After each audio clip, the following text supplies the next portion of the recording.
In Cincinnati, there's a place where the city built a subway, locked the doors, and never came back. No signs, no stations, no announcements, just 2 miles of empty tunnels under your feet. Silent, sealed off, and completely forgotten. It sounds like an urban legend, but it's all real. This isn't some small project that ran out of steam. We're talking about a massive, expensive underground system with platforms, stairwells, and enough track for an entire train line. And yet, it never moved a single passenger. Why? That's the question. And the answers involve everything from political fights to broken promises, missed chances, and even the car industry stepping in to kill off public transit. But before we start, I'm on a road to get 1,000 subs as a small channel. If you want to help me, make sure to subscribe, like, and comment. Okay, let's get to it. Today, we're going to dig up the truth about one of the biggest transit failures in American history and show you why Cincinnati's secret subway still sits in the dark.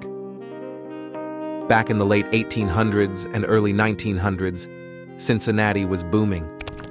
It was one of the biggest cities in the country, and like most growing places, it had a serious traffic problem.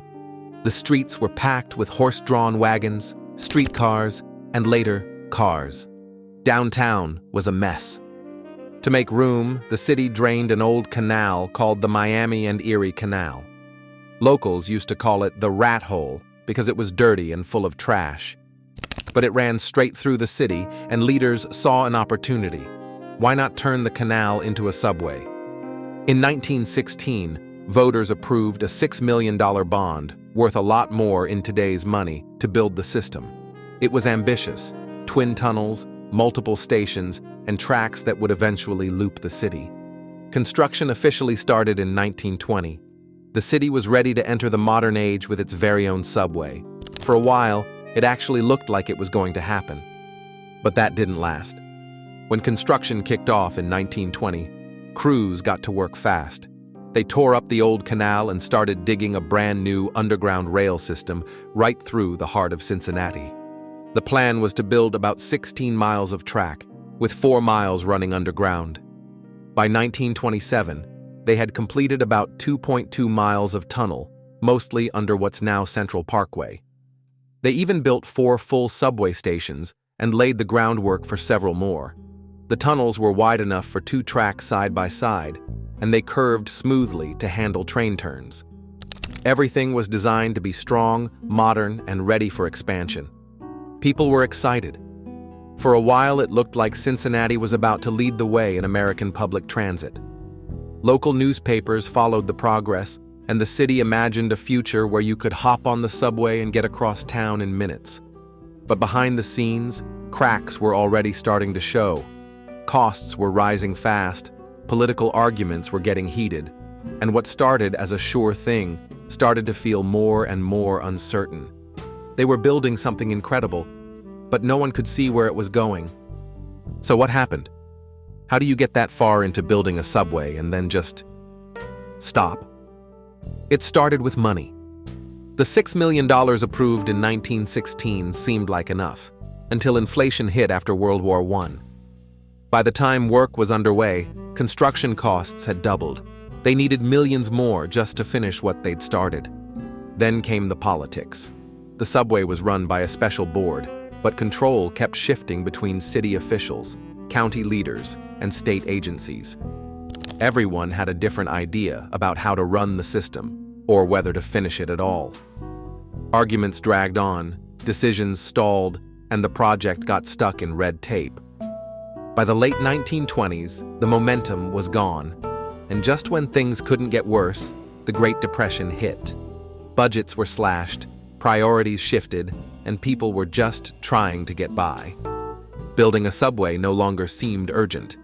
Meanwhile, cars were getting cheaper, highways were on the rise, and behind the scenes, big automakers were pushing hard for roads over rails. Public transit systems across the country were being dismantled or defunded. In the end, Cincinnati's subway became a victim of bad timing, financial missteps, and a growing love affair with the car. It wasn't one big failure, it was a bunch of little ones that piled up and buried the whole thing. They had the tunnels, they had the stations, they just never had the trains. Once it was clear the subway wasn't going to open, the city was left with a strange problem. What do you do with a massive tunnel system you just spent years and millions building? Over the decades, Cincinnati tried to answer that question several times. In the 1930s and 40s, there were ideas to use the tunnels for underground streetcars, or even as a route for car traffic. Some people suggested turning them into bomb shelters during World War II. But none of those ideas got very far. In the 1950s, someone pitched the idea of turning the tunnels into a wine cellar. That didn't happen either. Later, a nightclub was proposed. Imagine dancing in an underground train station, but it was scrapped too. Fast forward to the early 2000s, and the city made one more serious attempt. A new light rail plan, called Metro Moves, would have used the old subway tunnels to jumpstart a modern system. But when it went to a public vote in 2002, the tax levy failed. People just weren't convinced. Since then, the tunnels have mostly sat empty. Some sections have been used to run water pipes or fiber optic cables, but for the most part, they're sealed off and collecting dust. It's not that people didn't have ideas, it's that none of the plans ever had enough support or enough money to actually happen. The subway stayed just out of reach, like a great idea that no one could quite finish. Today, the Cincinnati subway tunnels are still there, quiet, sealed off, and hidden beneath the city. Most people walk or drive over them every day without ever realizing it. Some of the entrances are still visible, but they're locked and fenced off. A few parts of the tunnels are used for things like water mains and fiber optic cables, but that's about it. The rest? Just empty space. Every now and then, someone brings up a new idea. In 2024, the city actually put out a call for creative proposals, basically saying, if you've got a good use for these tunnels, let's hear it.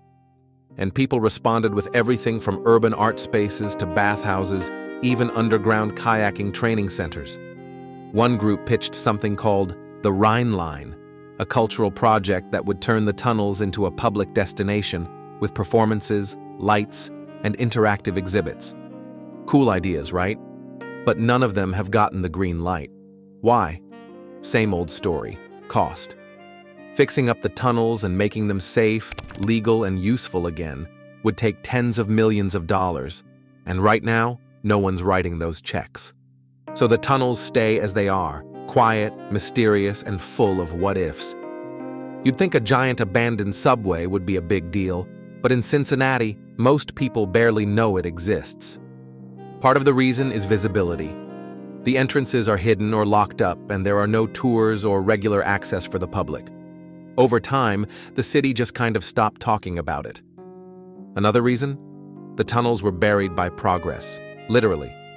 Central Parkway, one of the city's main roads, was built right on top of the old subway line. Later, highways like I-75 came through and took attention away from any ideas about rail travel. And since the subway never ran, there's no nostalgia, no memories, no, I used to take that train to work. It's a ghost of something that never happened, out of sight, out of mind. In the end, the city moved on, and the subway slipped quietly into the past. Cincinnati's subway is one of the strangest stories in American transit history. A huge, hopeful project that got almost all the way there, then just stopped. It's a reminder of how easily big ideas can fall apart when money runs out, or politics get in the way, and how something meant to change a city can end up forgotten under its feet. But maybe it's not over. Maybe one day, those tunnels will come back to life, not as a subway, but as something new. Until then, they sit quietly underground, waiting for a second chance.